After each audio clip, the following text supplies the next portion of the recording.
नमस्कार, मैं हूं श्वेता झा। स्वागत है आप सभी का न्यूज पथ पर। राह जिंदगी की हो या खबरों की, उसमें कई मोड़ होते हैं, कई रफ्तार होती है, कई पड़ाव होते हैं।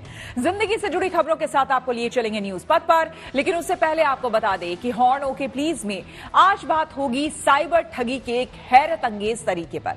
बताएंगे कैसे संतान चाहने वाली महिलाओं को प्रेग्नेंट करने के नाम पर किया गया करोड़ों का स्कैम।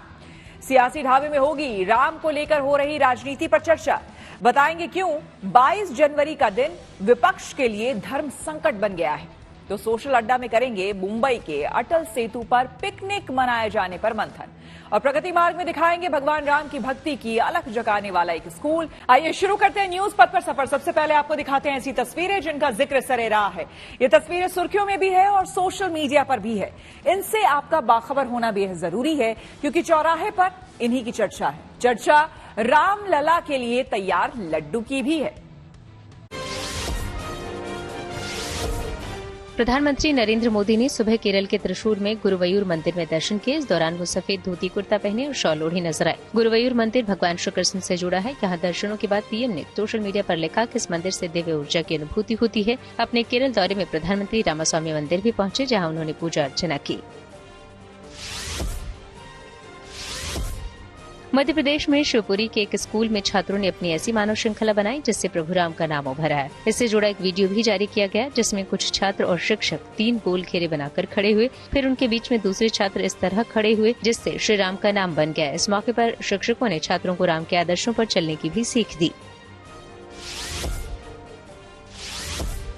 अयोध्या में रामलला के दर्शन के लिए आने वाले श्रद्धालुओं को कुछ और तोहफे मिले। दरअसल अयोध्या से अब कोलकाता और बेंगलुरु के लिए भी फ्लाइट शुरू हो गई। केंद्रीय मंत्री ज्योतिरादित्य सिंधिया और यूपी के सीएम योगी आदित्यनाथ ने इसे ऑनलाइन हरी झंडी दिखाई। इस दौरान एयर इंडिया एक्सप्रेस के विमान ने उड़ान भरी। इन सब के बीच यूपी सरकार रामनगरी से 6 जिलों के लिए भी हेलीकॉप्टर सेवा शुरू करेगी। इसमें लखनऊ, गोरखपुर, प्रयागराज, वाराणसी, आगरा और मथुरा भी शामिल हैं।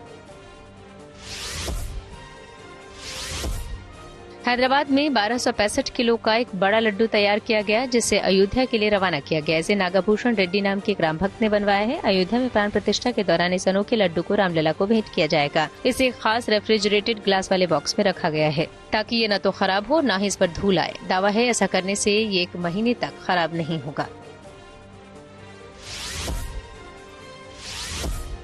एयरलाइंस कंपनी स्पाइस जेट में एक यात्री का सफर चर्चा का विषय बन गया। दरअसल जब मुंबई से ये यात्री स्पाइस जेट की फ्लाइट से बेंगलुरु के लिए रवाना हुआ तो इस बीच वो टॉयलेट में गया और करीब 1 घंटे से ज्यादा की पूरी यात्रा खत्म होने तक उससे बाहर नहीं निकल पाया। हुआ ये कि प्लेन के वॉशरूम का दरवाजा ऐसा फंसा कि वो पूरी उड़ान में नहीं खुल सका। फिर बेंगलुरु में फ्लाइट लैंडिंग के बाद एक इंजीनियर की मदद से ये दरवाजा खोला गया और फंसे यात्री को बाहर निकाला गया।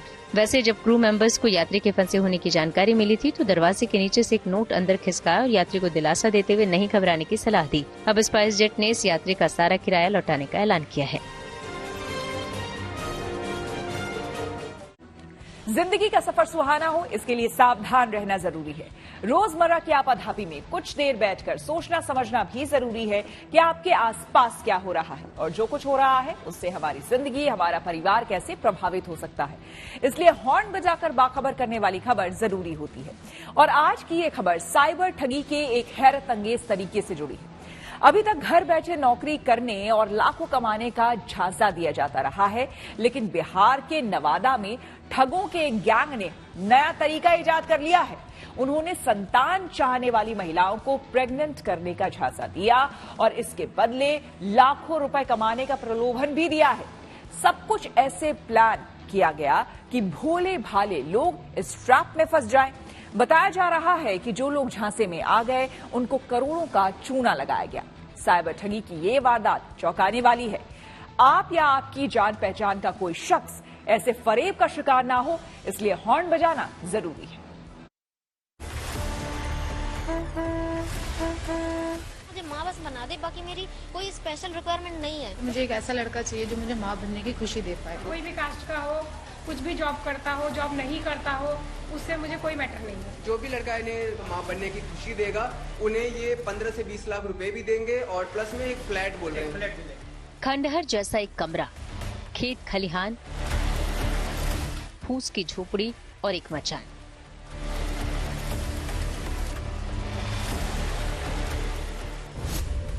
क्या आप यकीन कर सकते हैं कि यहाँ से साइबर स्कैम चलाया जा सकता है?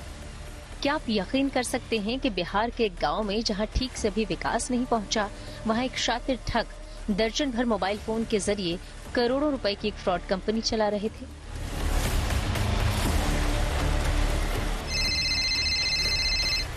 हेलो हेलो सर, आपके नाम से नोटिफिकेशन आया है। ये कुछ भी नहीं, ठगी के लिए जो तरीका इन्होंने इजाद किया वो तो और भी हैरान करने वाला है। ये तो आपने सुना होगा कि लोगों को चूना लगाने के लिए घर बैठे नौकरी का झांसा दिया जाता है, लेकिन इन ठगों ने नया रास्ता अपनाया। खूबसूरत महिलाओं को प्रेग्नेंट करने के काम का झांसा दिया गया। मुझे माँ बस बना दे, बाकी मेरी कोई स्पेशल रिक्वायरमेंट नहीं है।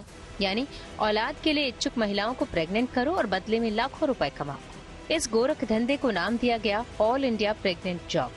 इतनी आसानी से लाखों रुपए कमाने के आकर्षक ऑफर में कई लोग फंसे और अपनी मेहनत की कमाई गंवा दी। हालांकि ये गैंग अब पुलिस की गिरफ्त में है, लेकिन ठगी के ऐसे नए नए तरीकों से सावधान होना जरूरी है, इसलिए हॉर्न बजाना जरूरी है।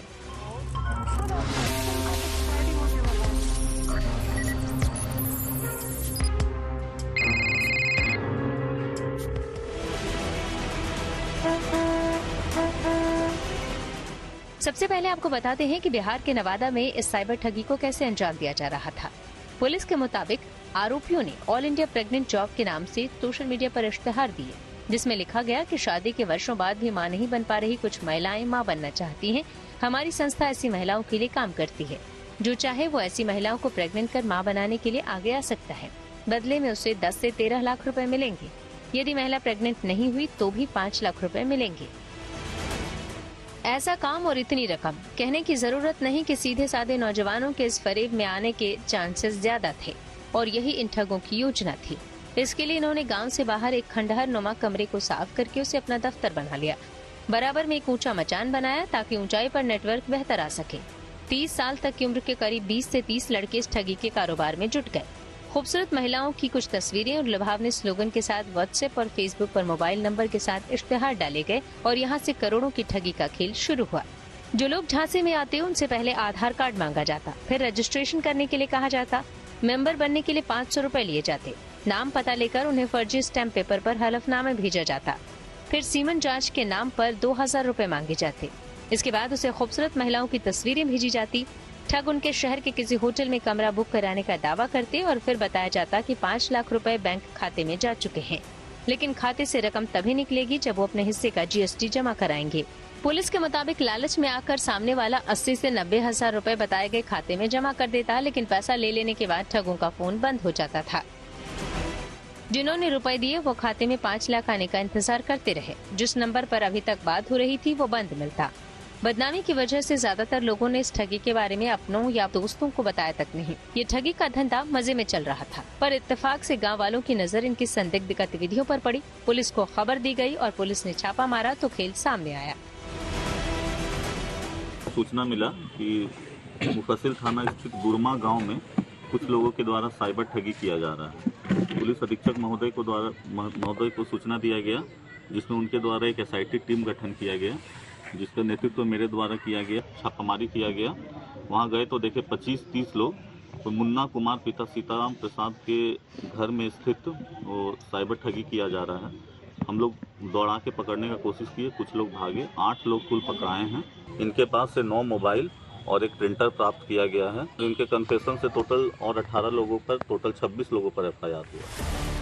पुलिस ने 8 आरोपियों को गिरफ्तार किया है। मास्टरमाइंड समेत बाकी आरोपियों की तलाश है, लेकिन जिन लोगों को चूना लगाया है उनमें से कोई भी अभी तक सामने नहीं आया, न कोई लिखित शिकायत हुई है। बताया जा रहा है कि जिन लोगों को ठगा गया वो सभी बिहार के बाहर से हैं, यानी ठगी अलग अलग राज्यों में की गई। पुलिस के शुरुआती जांच में पता चला है कि झांसा देने के लिए महिलाओं की जिन तस्वीरों का इस्तेमाल हुआ उनमें ज्यादातर फर्जी हैं। कुछ छोटी मोटी मॉडल हैं जिन्हें पैसे देकर एड शूट कराया गया। जब वो लोग पकड़ाए तो पूछताछ किया, उनका मोबाइल का जांच किया गया तो देखा गया कि ये लोग ऑल इंडिया प्रेग्नेंट जॉब के नाम पे कुछ लोगों को ठगी का शिकार बनाते हैं। इनका मॉडस ऑपरेंडी रहता है कि पहले ये लोग फेसबुक पे या वेबसाइट बनाते हैं अपना, और उसके बाद जो भी लड़के भोले भाले इसमें संपर्क करते हैं उसका नंबर लेके उनको फ़ोन करते हैं। उसके बाद GST के नाम पे, रजिस्ट्रेशन के नाम पे, सर्विस टैक्स के नाम पे उनसे ठगी करते हैं, और जब तक वो लोग पैसा देते रहते हैं उनसे ठगी करते हैं। महिलाओं को प्रेग्नेंट करने के नाम पर हुई ये साइबर ठगी जरूर हैरान करने वाली है, लेकिन इससे जाहिर है कि साइबर ठग कितने शातिर हैं। चूना लगाने के लिए वो रोज नए नए तरीके अपना रहे हैं, इसलिए सावधान रहना जरूरी है, हॉर्न बजाना जरूरी है। Bureau report, good news today.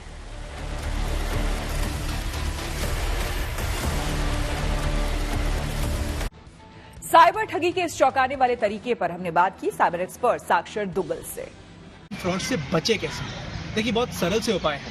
पहला, आपको जागरूक होना पड़ेगा आसपास हो क्या रहा है। अगर आपको पता ही ना हो कि ऐसे टाइप के फ्रॉड हैं, या जैसे एग्जाम्पल के तौर पे हम कह सकते हैं OTP फ्रॉड होते हैं, व्हाट्सएप में मिलिशियस लिंक आते हैं, वो फ्रॉड्स होते हैं।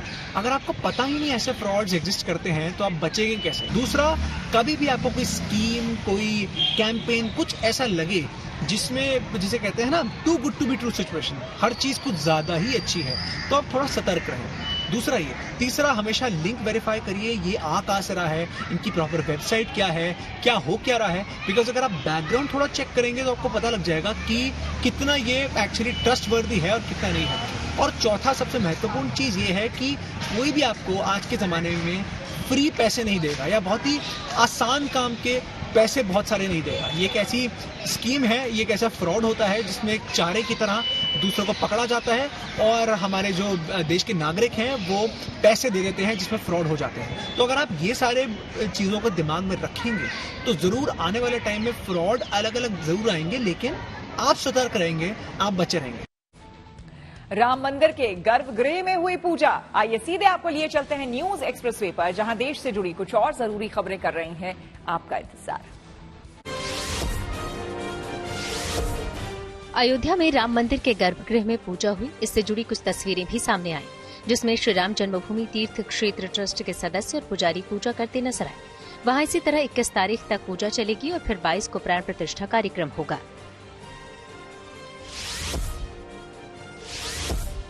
अयोध्या में प्राण प्रतिष्ठा से पहले श्रद्धालुओं में अलग उत्साह देखने को मिला। वहां कुछ महिलाएं राम की पैड़ी में जुटी और राम भजन गाए। इन महिलाओं ने राम मंदिर बनने को लेकर खुशी जताई, साथ ही वहां आने वाले श्रद्धालुओं और मेहमानों का अपने तरीके से स्वागत किया।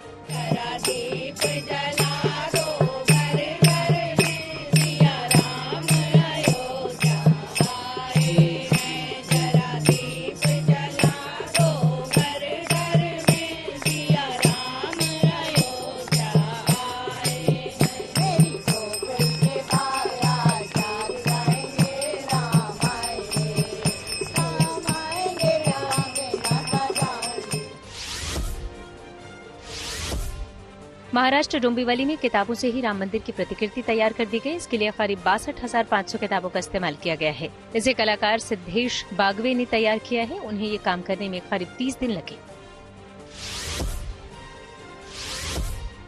ओडिशा के पूर्व मुख्यमंत्री गिरधर गमांग समेत 4 बड़े नेता कांग्रेस में शामिल हो गए। इसे लोकसभा और विधानसभा चुनाव से पहले ओडिशा में पार्टी के लिए बड़ी सफलता माना जा रहा है। ये सभी दिल्ली में कांग्रेस मुख्यालय में अजय माकन और दूसरे नेताओं की मौजूदगी में पार्टी में शामिल हुए।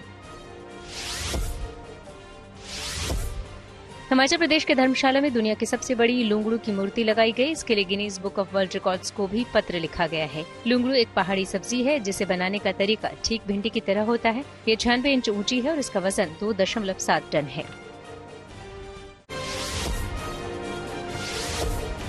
यूपी के अयोध्या में प्राण प्रतिष्ठा कार्यक्रम से पहले बस स्टैंड और दूसरी सार्वजनिक जगहों को श्री राम और हनुमान की तस्वीरों से सजा दिया गया। इसके लिए वहां खास तरह की पेंटिंग की गई। इतना ही नहीं, अयोध्या में स्थानीय निवासियों और श्रद्धालुओं की सुविधा के लिए ई-बसेज भी शुरू की गयी। साथ ही रामनगरी के लता चौक के पास यूपी 112 कंट्रोल रूम भी बनाया गया, ताकि दर्शन के लिए आने वाले श्रद्धालुओं की हर तरह से मदद की जा सके।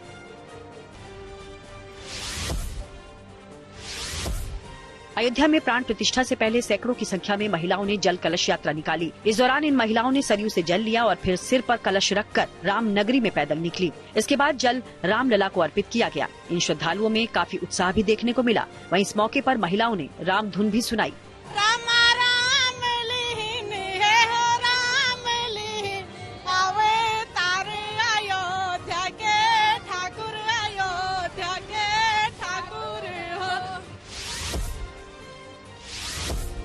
उत्तराखंड में भारी बर्फबारी के बीच रामलला प्राण प्रतिष्ठा कार्यक्रम का निमंत्रण और अक्षत बद्रीनाथ धाम पहुंचा। इस दौरान विश्व हिंदू परिषद के कार्यकर्ताओं ने साधु संतों को इसका न्योता दिया।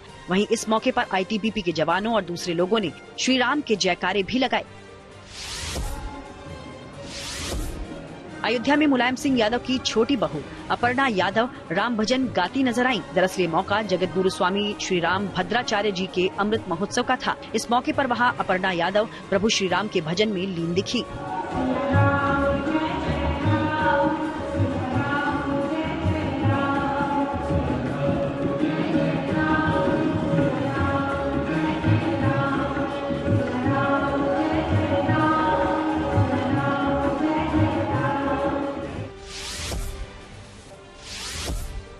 यूपी के आगरा से दो दोस्तों ने हिंदू मुस्लिम एकता की मिसाल कायम करते हुए अयोध्या की पैदल यात्रा शुरू की। दरअसल इनमें एक हिंदू है तो दूसरा मुस्लिम समुदाय से। ऐसे में दोनों दोस्त प्रिंस शर्मा और उस्मान अली प्राण प्रतिष्ठा से पहले रामलला के दर्शन के लिए रवाना हो गए। दोनों दोस्त आगरा से अयोध्या तक करीब 500 किलोमीटर की यात्रा पैदल ही कर रहे हैं। इसके बाद वो भगवान श्री राम के दर्शन करेंगे। उस्मान अली ने कहा कि भगवान श्री राम सबके हैं। साथ ही उस्मान अली ने बताया कि उनकी पत्नी समीरा खातून ने भी इस यात्रा के लिए उनका मनोबल बढ़ाया।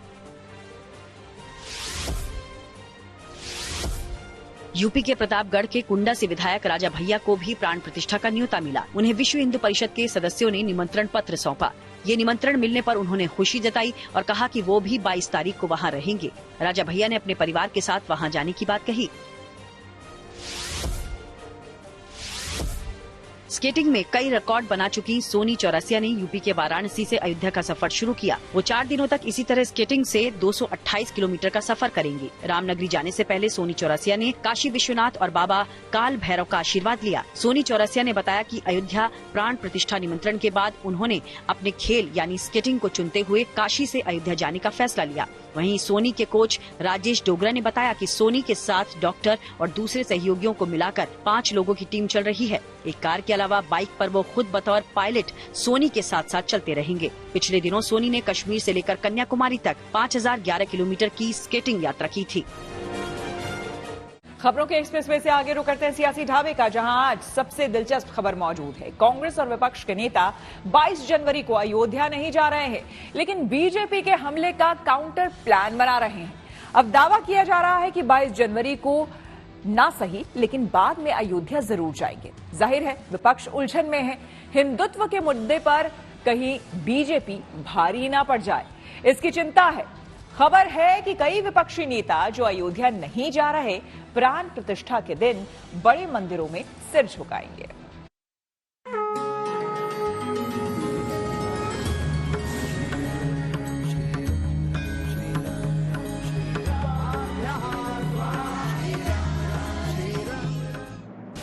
अयोध्या में धूम है, प्राण प्रतिष्ठा का इंतजार है। विधि विधान की शुरुआत के साथ जबरदस्त उत्साह है। इधर सियासी माहौल भी राममय हो चला है। देश के दक्षिणी राज्य केरल में भी प्रधानमंत्री ने राम भक्ति की अलख जगाई। मेरा केरला के आप सभी कार्यकर्ताओं से भी आग्रह है कि आप अपने अपने गांव, शहर, बूथ पर मंदिरों में स्वच्छता अभियान चलाएं। 22 जनवरी को प्राण प्रतिष्ठा अयोध्या में होगी, लेकिन श्री राम ज्योति उस दिन शाम को देश के घर घर में जलेगी। मंदिर का रिश्ता धर्म से है, लेकिन राम के नाम पर राजनीति का पेंच ऐसा फंसा है कि पूछिए मत। विपक्ष को लगता है कि फायदा बीजेपी को होने वाला है। ऐसे में वहां जाकर अपने वोट बैंक का नुकसान क्यों करना? पर खतरा इस बात का भी है कि हिंदू मतदाताओं में गलत मैसेज न चला जाए। इसलिए इंडिया गठबंधन में शामिल पार्टियों ने रणनीति बदल ली है। कह रहे हैं कि अयोध्या जाएंगी, पर 22 जनवरी के बाद जाएंगी। एक तो फाइनल इनविटेशन का मुझे नहीं पता, कोई आया नहीं तो कोई बात नहीं, लेकिन मैं चाहता हूं कि अपनी धर्मपत्नी और अपने बच्चों के साथ और मेरे माता पिता को भी बहुत ज्यादा चाव चढ़ा हुआ है कि हमें जाके रामलला जी के दर्शन करने हैं। तो अपने माता पिता, अपनी धर्मपत्नी, अपने बच्चों के साथ में जाऊंगा। बाद में चले जाएंगे जब भी एक बार ये भी हो जाए 22 तारीख को। औपचारिक का भी आमंत्रण नहीं आया आपके पास? मतलब उन्होंने कहा था कोई देने के लिए आएगा, लेकिन अभी कोई आया नहीं। लेकिन उससे कोई फर्क नहीं पड़ता, हम बाद में सब परिवार में जाना चाहते हैं। केजरीवाल की दलील है कि राम के दर्शन के लिए अकेले क्या जाना, जाएंगे तो परिवार के साथ जाएंगे। शरद पवार की दलील है कि 22 जनवरी को भक्तों की भीड़ होगी, इसलिए बाद में आराम से दर्शन करने जाएंगे। चंपत राय को लिखी पवार की चिट्ठी में राम से लगाव भी दिखता है और चुनाव से पहले मंदिर से दूर रहने की मजबूरी भी। लिखा है 22 जनवरी के समारोह के समापन के बाद श्री रामलला के दर्शन सहजता और आराम के साथ लिए जा सकेंगे। तब तक राम मंदिर का निर्माण भी पूर्ण हो चुका होगा। पवार और केजरीवाल ने बड़ी सफाई से किनारा कर लिया। ख्याल रखा कि अयोध्या नहीं जाने से चुनाव में कोई डैमेज न हो। अखिलेश भी 22 जनवरी के बाद ही दर्शन करने की योजना बना रहे हैं। ये भगवान का कार्यक्रम है, भगवान श्री राम का कार्यक्रम है, उसमें इन लोगों को ज्यादा हस्तक्षेप नहीं करना चाहिए। भगवान जिसको बुलाएंगे वो जाएंगे। राहुल गांधी भले ही प्राण प्रतिष्ठा को सियासी समारोह बता रहे हैं, पर यूपी में कांग्रेस के नेता पहले ही अयोध्या हो आए हैं। राहुल को भी किसी के अयोध्या जाने से एतराज नहीं। तो मुझे इसको अपनी शर्ट पे पहनने की जरूरत नहीं। जो इसको मानते नहीं हैं, उनको शर्ट पे पहनने की जरूरत होती है। साफ है कि विपक्ष के नेता बीजेपी के नैरेटिव का काउंटर तलाश रहे हैं।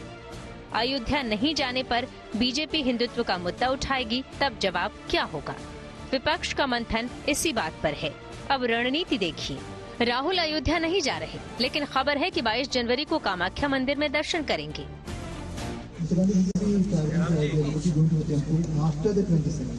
Well, our rally, our yatra has a fixed route, and we're going to follow that route. We're going to follow the route that I'm on. This is a route that we have designed, and we're going to stick to this route. And where will be you on 22nd? I actually don't know. I can check and tell you. But I will be somewhere on the route of the yatra. I think we will be in Assam. कभी हिंदुत्व की राजनीति करने वाले उद्धव ठाकरे भी अयोध्या नहीं जा रहे, लेकिन खबर है कि वो 22 जनवरी को नासिक के कालाराम मंदिर में दर्शन करेंगी। हिंदू मतदाताओं की भावना देखते हुए ममता बनर्जी भी 22 जनवरी को मां काली की पूजा करेंगी। 22 জানুয়ারি আমরা এটা কিন্তু আমার দলের প্রোগ্রাম। আমি নিজে একটা র্যালি করব। আমি প্রথমে নিজে কালী মন্দিরে যাব, ওটা সবাই যাবে না। এরকম ডবল স্ট্যান্ডার্ড কেন? এখানে রাম মন্দির ঠিক আছে, অযোধ্যা রাম মন্দির ঠিক নাই। পুরো হিন্দু ভোট চাই তাই রাম মন্দির। পশ্চিমবাংলায় মুসলিম সমাজ বলছে ওরা রেগে যাবে তাই রাম মন্দিরে যাচ্ছেন না, কিন্তু আমি বলছি সারা দেশের মুসলিম সমাজও এই অযোধ্যা রাম মন্দির হোক এটা চান। जहां तक बिहार की पार्टियों की बात है, नीतीश ने पत्ते नहीं खोले। अलबत्ता लालू यादव ने 22 जनवरी को अयोध्या जाने से इनकार कर दिया है। राम मंदिर का उद्घाटन है, क्या राम मंदिर उद्घाटन में आप लोगों को सर आमंत्रण मिला है? जाएंगे? नहीं जाएंगे। नहीं जाएंगे सर? जितनी मर्जी राजनीति कर लें, आना तो प्रभु के चरणों में ही पड़ेगा। श्री राम जी के आगे शीश तो इनको झुकाना ही पड़ेगा, चाहे भगवान राम को जितना भी काल्पनिक बता दें।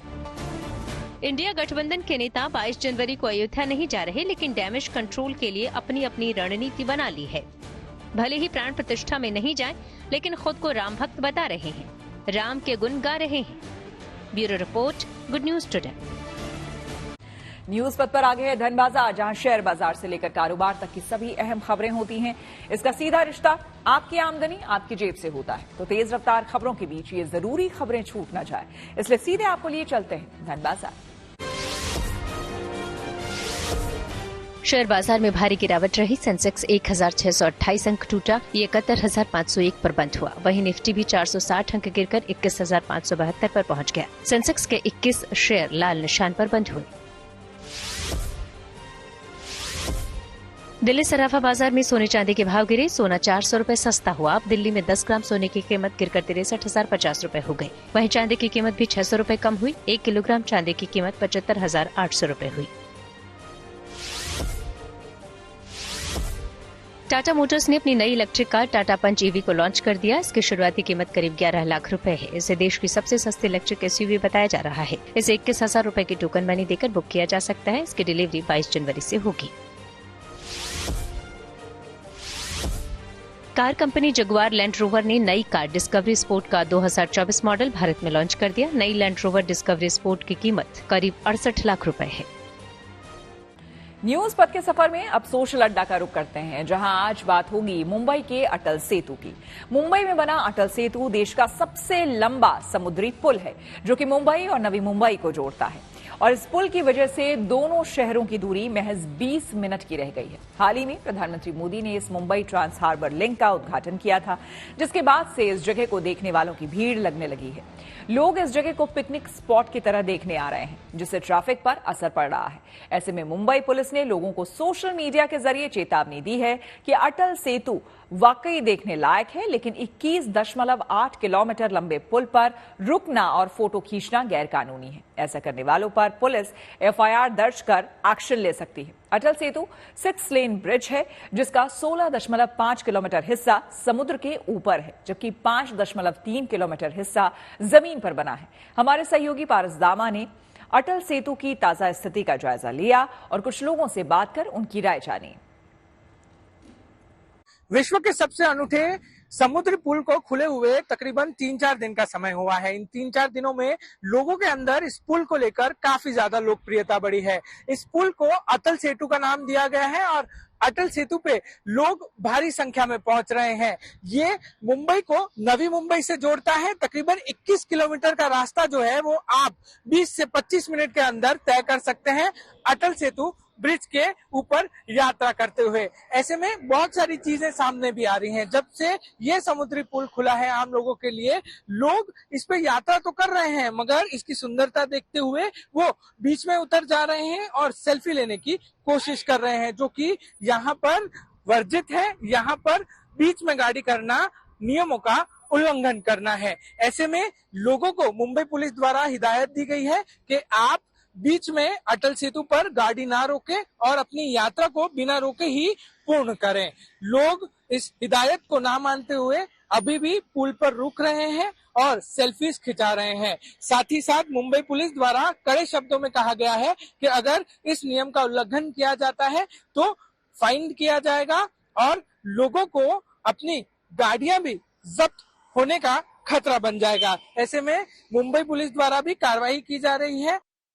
मुंबई पुलिस द्वारा अब एक नियम बनाया गया है और इस नियम का पालन शायद सबको करना चाहिए कि आप अगर अटल सेतु से जा रहे हैं तो आपको बीच में खड़ा नहीं रहना है, नहीं तो आपको फाइन लगेगा। आप क्या कहना चाहेंगे? आप गाड़ी चलाते हैं, क्या कहेंगे? नहीं, सही है सर, वहाँ खड़ा होने का नहीं, नियम का पालन करना चाहिए। आप जब आ रहे थे तो आपने लोगों को देखा है वहाँ खड़े हुए? हाँ, 2-3 गाड़ियाँ खड़ी थी। सर बोले कि यहाँ थोड़ा खड़ी, मैं बोला नहीं कि यहाँ खड़ी करोगे यहाँ फाइन हो जाएगा। आप नियम का पालन करें, यहाँ गाड़ी नहीं खड़ी कर सकते। सर वहाँ गाड़ी नहीं करना वो गलत है सर, उसमें अगर गाड़ी करेगा तो पुलिस कार्रवाई करेगी और जान का खतरा भी है। कोई ऐसा सभी ऐसा रुकने लगेंगे, जान का खतरा है ना सर। जब अटल सेतु से जा रहे थे कुछ लोगों को आपने रुका हुआ देखा गाड़ियों से? वहाँ पे सेल्फी लेते हुए देखा, उनको अच्छा लग रहा था। आपको लगता नहीं है गलत चीज है कि ऑलरेडी सरकार द्वारा हो, मुंबई पुलिस द्वारा हो, ट्रैफिक पुलिस द्वारा हो, ये कहा गया है कि अटल सेतु पे ना रुके आप, क्योंकि आपकी जान को खतरा हो सकता है, बाकी चीजें हो सकती है। क्या कहेंगे आप? नहीं, रुके ना वहाँ पे, ये गाड़ी स्पीड में आ रही है, एक्सीडेंट हो सकता है। अटल सेतु पे एक नियम बनाया गया है कि आप बीच में गाड़ी नहीं रोक सकते। जब से अटल सेतु की शुरुआत हुई है बहुत सारे लोग गाड़ी रोक रहे हैं और अपनी जान को भी खतरे में डाल रहे हैं और नियम का भी पालन नहीं कर रहे हैं। क्या कहेंगे आप? ये तो गलत ही है, नियम का पालन करना चाहिए, नियम का पालन करना चाहिए और रुकना नहीं चाहिए। मैं तो ये कहना चाहता हूँ, लेकिन लोग क्या है कि अभी नया है इसलिए वो शौक से रुकते हैं और सेल्फी मारते हैं, ये गलत है। इसरो ने मछुआरों को दी है गुड न्यूज। जी हाँ, टेक्नोलॉजी से जुड़ी ऐसी हर एक जरूरी खबर को जानने समझने के लिए आइए आपको लिए चले डिजिटल गली। अमेरिकी टेक्नोलॉजी कंपनी एप्पल ने बेंगलुरु में अपना दफ्तर खोल दिया। ये 15 फ्लोर की इमारत में है। कहा जा रहा है कि नए ऑफिस में करीब 1200 लोगों को रोजगार मिलेगा। इस दफ्तर से एप्पल की टीम सॉफ्टवेयर, हार्डवेयर और कस्टमर सर्विस समेत कई चीजों के काम करेगी। इसरो ने सेकंड जनरेशन का डिस्ट्रेस अलर्ट ट्रांसमीटर बनाने में कामयाबी हासिल की। यह समंदर में मछुआरों के लिए काफी मददगार होगा। इससे मछली पकड़ने वाली नाव से इमरजेंसी संदेश भेजे जा सकेंगे, जो कि कंट्रोल रूम को मिलेंगे, जहां ऐसे संदेशों को डिकोड किया जाता है। इससे ये पता चलेगा कि वो नाव कहां है। सैमसंग कुछ ही घंटों में गैलेक्सी S24 सीरीज लॉन्च करेगी। दरअसल रात 11:30 बजे Samsung Galaxy AI unpacked event है। इसमें आर्टिफिशियल इंटेलिजेंस पर भी जोर रह सकता है। हालांकि अभी कुछ आधिकारिक जानकारी सामने नहीं आई है। और अब आइए रुक करते हैं प्रगति मार्ग का, जहां ऐसी खबरें हैं जो देश की तरक्की, प्रगति और लोगों की काबिलियत दिखाती है। हम सबके जीवन में स्कूल एक ऐसी जगह होती है जहां हम अनुशासन भी सीखते हैं और जीवन मूल्यों के साथ साथ व्यवहारिक जीवन का पाठ भी पढ़ते हैं।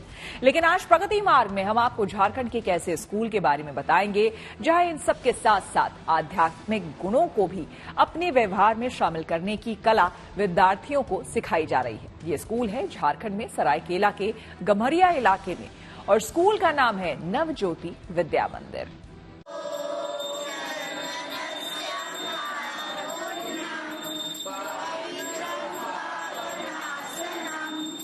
संस्कृत के श्लोक जिनका पाठ करने में अच्छों की जुबान लड़खड़ा जाए, ऐसे श्लोक और मंत्र इन बच्चों को कंठस्थ हैं।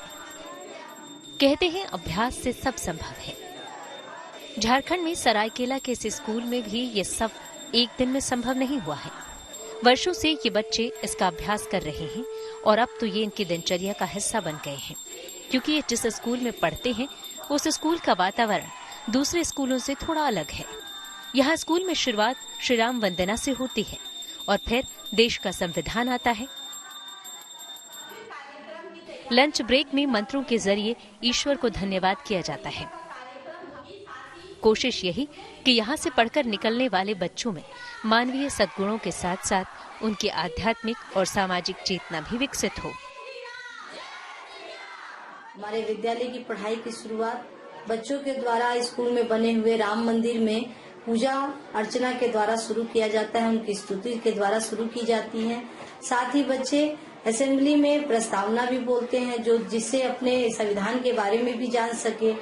और बच्चे पढ़ाई के बाद में जब लंच ब्रेक होता है तो उस समय सभी बच्चे भोजन मंत्र का उच्चारण करते हुए भोजन को प्रणाम करके भोजन ग्रहण करते हैं।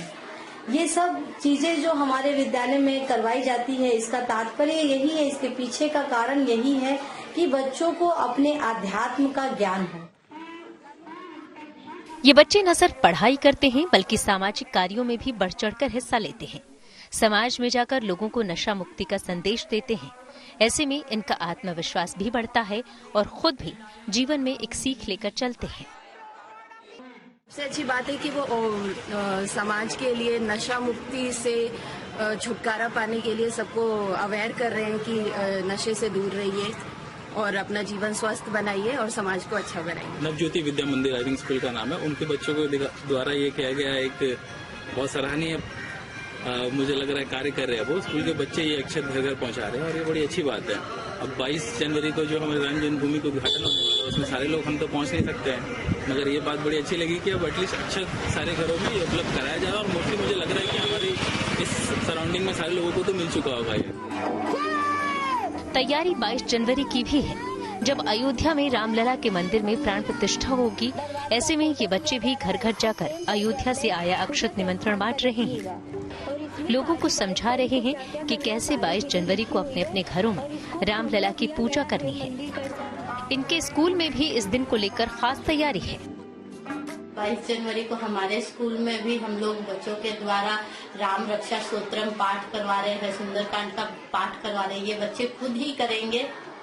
यहाँ राम पूजन होगा, आरती भजन ये सब भी होगा और 11 बजे से 2 बजे तक जो दूरदर्शन में लाइव चलने वाला है टेलीकास्ट, वह भी बच्चों को दिखाया जाएगा, क्योंकि यह बहुत ऐतिहासिक दिन है। स्कूल ही वो जगह है जहाँ से हम जीवन मूल्यों को सीखते समझते हैं और वहाँ से जुटाई शिक्षा की पूंजी के सहारे जीवन में आगे बढ़ते हैं। ऐसे में झारखंड के इस स्कूल के बच्चे यहाँ से नई ऊर्जा और संस्कारों के साथ व्यावहारिक जीवन में भी कुशलता से आगे बढ़ रहे हैं। Manish Kumar, Seraikela, good news today. Pakistan ने ईरान से अपना राजदूत बुलाने का ऐलान किया है। आइए आपको सीधे लिए चलते हैं न्यूज एक्सप्रेसवे पर, जहां विदेश से जुड़ी कुछ और जरूरी खबरें कर रही हैं आपका इंतजार। एयर स्ट्राइक के बाद पाकिस्तान और ईरान के बीच तल्खी बढ़ गई। दरअसल पाकिस्तान के विदेश मंत्रालय ने एक बयान जारी किया जिसमें बलोचिस्तान में एयर स्ट्राइक की निंदा की गई। साथ ही पाकिस्तान ने इसे हवाई क्षेत्र का उल्लंघन करार दिया। ये हमला ठीक उसी दिन हुआ जब ईरान के विदेश मंत्री और पाकिस्तान के कार्यवाहक प्रधानमंत्री के बीच स्विट्जरलैंड के दावोस में मुलाकात हुई थी। लेकिन अब पाकिस्तान ने कहा है कि इस हमले से दोनों देशों के रिश्तों पर गंभीर असर पड़ा है। अमेरिका के पूर्व राष्ट्रपति डोनाल्ड ट्रंप और भारतीय मूल के विवेक रामास्वामी एक मंच पर दिखाई दिए। दरअसल आंतरिक चुनाव हारने के बाद रामास्वामी ने राष्ट्रपति चुनाव के लिए अपनी दावेदारी छोड़ दी थी। ऐसे में पहला मौका रहा जब उन्होंने डोनाल्ड ट्रंप के साथ न्यू हैम्पशायर में रैली की। 2 दिन पहले तक रामास्वामी और ट्रंप विरोधी थे, लेकिन अब रामास्वामी ने ट्रंप का समर्थन करने का ऐलान किया है। ऐसे में ट्रंप ने भी इस पर खुशी जताई। रूसी राष्ट्रपति व्लादिमीर पुतिन ने एक बार फिर यूक्रेन को चेताया और साफ किया कि वो अपनी सेना को मिली बढ़त नहीं छोड़ेंगे। पुतिन के मुताबिक अब रूस की ओर से जीती गई जमीन को यूक्रेन वापस नहीं ले पाएगा। न्यूजीलैंड में एक सांसद को चोरी के आरोप में इस्तीफा देना पड़ा। दरअसल ग्रीन पार्टी के सांसद गोल्डरिज घरमन पर 2 शॉपिंग स्टोर से कपड़े चुराने का आरोप लगा। वो भी एक बार नहीं बल्कि 3 बार चोरी के मामले सामने आए। जब ये वीडियो सामने आया तो ईरानी मूल की सांसद घरमन ने इस्तीफा दे दिया। वहीं गोल्डरिज ने कहा कि काम के तनाव की वजह से ऐसा हुआ। साथ ही उन्होंने सभी से माफी भी मांगी। कनाडा में इतनी कड़ाके की सर्दी पड़ रही है कि वहाँ टूटे अंडे के अंदर का हिस्सा तक हवा में जम गया। इतना ही नहीं, वहाँ खाने से पहले नूडल्स तक जम रहे हैं। रोहित शर्मा ने T20 में जमाया शतक। अफगानिस्तान के खिलाफ खेली 121 रनों की तेज तर्रार पारी। खेल जगत से जुड़ी ऐसी ही और खबरों को जानने के लिए आइए चलें खेल चक्कर। शतरंज खिलाड़ी आर प्रज्ञानानंदा ने टाटा स्टील शतरंज टूर्नामेंट के चौथे दौर में भी जीत हासिल कर ली। उन्होंने मुकाबले में चीन के मौजूदा विश्व चैंपियन डिंग लीरेन को हराया। इस जीत के साथ ही वो दिग्गज विश्वनाथन आनंद को पीछे छोड़कर भारत के सर्वाधिक रेटिंग वाले खिलाड़ी बन गए। वहीं सचिन तेंदुलकर ने भी प्रज्ञानानंदा की तारीफ की। रोहित शर्मा ने अफगानिस्तान के खिलाफ तीसरे T20 मैच के दौरान शतक जमाया, लेकिन इससे पहले हुए एक वाकये पर वो सोशल मीडिया में चर्चा में आ गए। दरअसल रोहित ने जब पारी की शुरुआत में रन लिया तो उन्होंने अंपायर वीरेंद्र शर्मा से पूछा कि ये रन उनके खाते में जुड़ा या लेग बाय में। उस वक्त रोहित अभी 0 पर थे। साथ ही रोहित ने मजाक में कहा कि उनके 2-0 हो चुके हैं। असल में रोहित पहले 2 मैचों में 0 पर आउट हुए थे, लेकिन तीसरे मैच में रोहित ने शानदार पारी खेली और शतक जमाया। बैडमिंटन खिलाड़ी सात्विक साईराज, रंकीरेड्डी और चिराग शेट्टी की जोड़ी ने इंडिया ओपन के दूसरे दौर में जगह बना ली। इस जोड़ी ने पहले दौर में चीनी ताइपे के फैंग चिहली और फैंग जेनली की जोड़ी को 21-15, 19-21 और 21-16 से मात दी। टेबल टेनिस खिलाड़ी मनिका बत्रा ने WTT कंटेंडर दोहा टूर्नामेंट में शानदार शुरुआत की। उन्होंने पहले मैच में हांगकांग की ली हो चिंग को 3-0 से हराया। भारतीय महिला हॉकी टीम पेरिस ओलंपिक का टिकट हासिल करने के बेहद करीब पहुंच गई। गुरुवार को वो ओलंपिक क्वालीफायर के सेमीफाइनल में जर्मनी से भिड़ेगी। अगर टीम ये मैच जीती तो भारतीय टीम सीधे ओलंपिक के लिए भी क्वालीफाई कर जाएगी। इसी के साथ न्यूज पथ में मेरे यानी कि श्वेता झा के साथ फिलहाल इतना ही। देश दुनिया की तमाम पॉजिटिव खबरों के लिए देखते रहिए गुड न्यूज टुडे।